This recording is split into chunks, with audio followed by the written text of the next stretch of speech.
علی بھائی اگلا سوال ہے، ویڈیو گیمز اور اسنوکر کلب سے حاصل ہونے والی کمائی حلال ہوگی یا حرام؟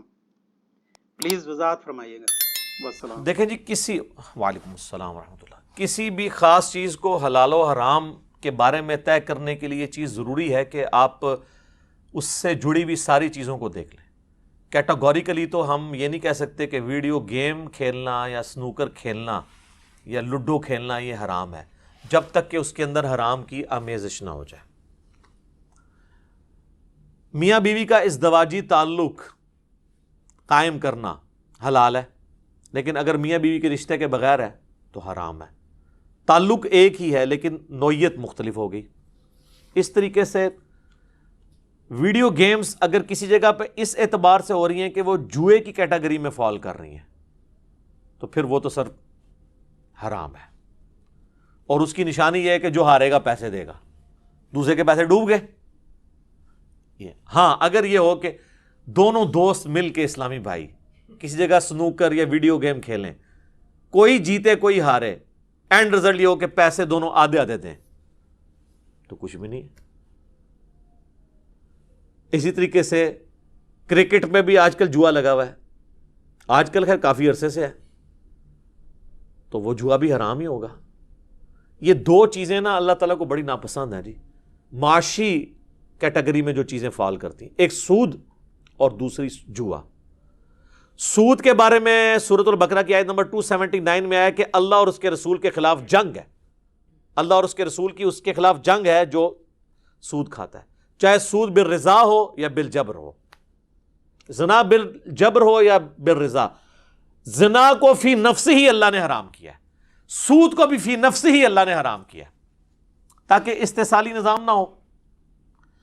اور جوئے کے بارے میں سورۃ المائدہ میں اللہ تعالیٰ نے فرمایا ہے کہ جوا، شراب اور یہ جو جوئے کے لیے وہ تیر چلائے جاتے ہیں پانسے، یہ سب کے سب شیطانی اعمال ہیں اور پلید چیزیں ہیں۔ اور پھر اللہ نے دھمکی دی اینڈ پہ، باز آتے ہو کہ نہیں؟ جوئے میں کیا ہوتا ہے؟ جوئے میں یہ ہوتا ہے کہ جو شخص بیٹر فیکٹس آف لائف کو فیس نہیں کرنا چاہتا، راتوں رات امیر ہونا چاہتا ہے کہ یار کوئی محنت نہ کرنی پڑے، بس لگاؤ تو۔ اور سودی ذہنیت کیا ہے کہ جو پیسہ کمایا محنت سے اس کو پھر لگاؤ اور پیسے سے پیسہ کماؤ۔ کاروبار تو مشکل ہے نا، اس میں تو نقصان بھی ہو سکتا ہے، سود میں تو نقصان ہوتا ہی نہیں ہے کیونکہ آپ نے لینا ہی لینا ہے۔ تو یہ دونوں کے پیچھے دنیا اور مال کا فتنہ ہے۔ اور شراب اور جوئے کو آپ دیکھیں قرآن میں اللہ نے اکٹھا ذکر کیا ہے۔ شراب میں بھی یہی ہے کہ چلو میں بلی تو غائب نہیں کر سکتا، کبوتر کی طرح آنکھیں بند کر لوں، نشے میں آؤں تو جناب ساری تکلیفیں دور، کہتے ہیں نا جناب وہ نشہ کیا تو سب کچھ دور ہوگی تکلیف، حالانکہ پریکٹیکلی وہاں پہ موجود ہے۔ یہ بھی شارٹ کٹ ہے تکلیف دور کرنے کا، جوا بھی شارٹ کٹ ہے۔ البتہ اگر جوئے والا معاملہ نہ ہو، سنوکر پہ آپ جاتے ہیں، آپ کھیلیں، آدھے آدھے پیسے کر لیں، ٹھیک ہے۔ اسی طریقے سے یہ جو ٹورنامنٹس ہو رہے ہوتے ہیں نا کرکٹ کے، اس میں ابتدائی فیس لی جاتی ہے اور وہ نامینل فیس عموماً ہوتی ہے، اور وہ سب سے فیس لی جاتی ہے، ظاہر ہے کہ اس ٹورنامنٹ کے اخراجات پورے کرنے کے لیے اس میں جو کچھ استعمال ہو رہا ہوتا ہے۔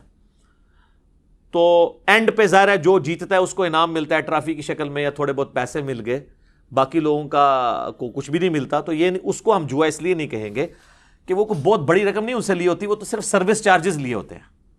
ہاں ادھر بھی اگر لاکھوں روپیہ لیا جائے اور کہا جائے کہ یہ 12 ٹیمیں ہیں، 12 لاکھ ہے، جو جیتے گا اسے 12 لاکھ ملے گا، باقیوں کا لاکھ گیا، تو پھر وہ بھی جوا ہو جائے گا۔ جس طرح ایک اور فارم جوئے کی لکی کمیٹی ہے، آپ کو پتہ ہے نا، کمیٹی ڈالنا دنیا میں ایک نیکی کے کاموں سے ایک کام ہے کسی غریب بندے کے ساتھ، اور یہ وہی یہ چیز ہے جسے قرض حسنہ کہا گیا ہے۔ کمیٹی آپ دیکھیں قرض حسنہ ہوتا ہے، سود کے بغیر ہوتا ہے نا۔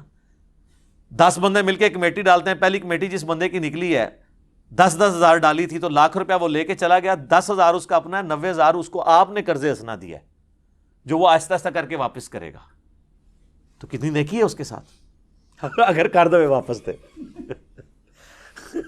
ویسے تو اینڈ سے پہنچتے کمیٹی ٹوٹ جاتی ہے، کہتے کمیٹی ٹوٹ گئی۔ ویسے گورنمنٹ انہوں کی ہڈی پسلی تروڑے جڑے کمیٹیاں تروڑ دینے۔ ویسے اگر اعتباری لوگوں کے ساتھ آپ معاملہ کریں نا تو کمیٹی چلتی رہتی ہے، کوئی ایسا لیکن ایک ہوتی ہے لکی کمیٹی، جو دنیا میں تو لکی کمیٹی ہے، آخرت میں وہ عذاب پہ مبنی کمیٹی ہے۔ اس میں یہ ہوتا ہے کہ ایک بندہ لاکھ روپے، اب اس میں قرآن اندازی تو نہیں ہوئی کہ پہلی کس کی دوسری کی. قرآن اندازی تو سنت ہے, بخاری مسلم میں حدیث ہے, نبی علیہ السلام جب سفر پہ جاتے تھے اپنی بیویوں میں قرہ ڈالتے تھے, جس کے نام نکلتا تھا اس کو ساتھ لے کے جاتے تھے. تو ہر سفر میں ڈیفرنٹ بیوی آپ علیہ السلام کے ساتھ ہوتی تھی. تو قرآن اندازی کرنے کی بجائے وہ یہ کرتے ہیں کہ لاکھ کی کمیٹی 10 بندوں نے ڈالی نا, ایک بندہ کھڑا ہو کے کہتا ہے جی میں اس کمیٹی کو جو ہے نا وہ 90,000 میں اٹھا لیتا ہوں.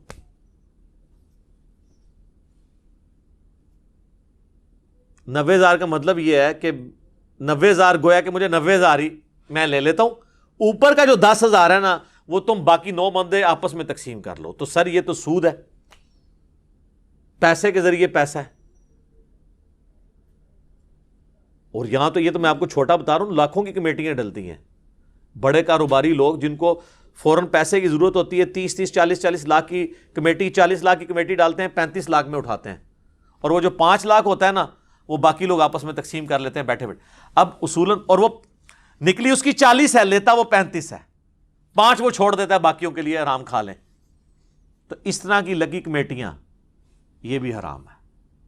اور یہ عموماً کاروباری لوگوں کے ہاں رائج ہیں. اور میں نے دیکھا ہے کاروباری لوگ تو بالکل حلال و حرام کی تمیز بہت کم لوگ ہیں جو کر رہے ہوتے ہیں, اور وہ سمجھ رہے ہوتے ہیں کہ یہ ہم جو کچھ کر رہے ہیں نا یہ تو بس اس کے بغیر تو کاروبار چل نہیں سکتا اور ہمارے پاس کوئی ذریعہ بھی نہیں ہے. جتنی بھی گیمیں سنوکر کی شکل میں, لوڈو کی شکل میں, انڈور ہوں آؤٹ ڈور ہوں, جب تک ان پہ جوا نہ لگے یا ہارنے والا پیسے دے اور جیتنے والا نہ دے, یہ والے معاملات نہ ہوں تو وہ حلال ہوگی. جوا لگ گیا تو وہ حرام ہوگی.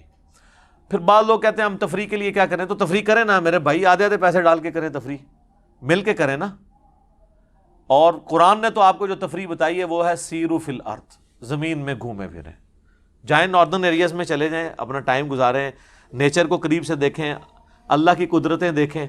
یہ آپ کے, اور آج کل تو آپ کے پاس ایک اور بہت بڑا ذریعہ ہے, نیشنل جغرافک چینل ہے, یوٹیوب پہ جائیں, جا کے دیکھیں لوگوں نے زندگیاں لگائی ہیں کروکوڈائلس کو سمجھنے کے لیے, ایلیفینٹس کو سمجھنے کے لیے. اتنے بڑے بڑے سیٹلائٹ چینلز ہیں جن کے اوپر اللہ کی قدرت کے وہ چیزیں دکھائی جاتی ہیں جو آپ کے بزرگوں کو بھی نہیں پتہ تھی. ٹھیک ہے, تو وہ آپ ان چیزوں سے لرن کریں, کتابیں پڑھیں. زندگی اللہ نے ایک مقصد کے لیے دی ہے, اس مقصد کو پورا کریں. یہ اذانیں شروع ہو گئی ہیں, بقیہ کے سوالات انشاءاللہ اذان کے وقفے کے بعد انشاءاللہ.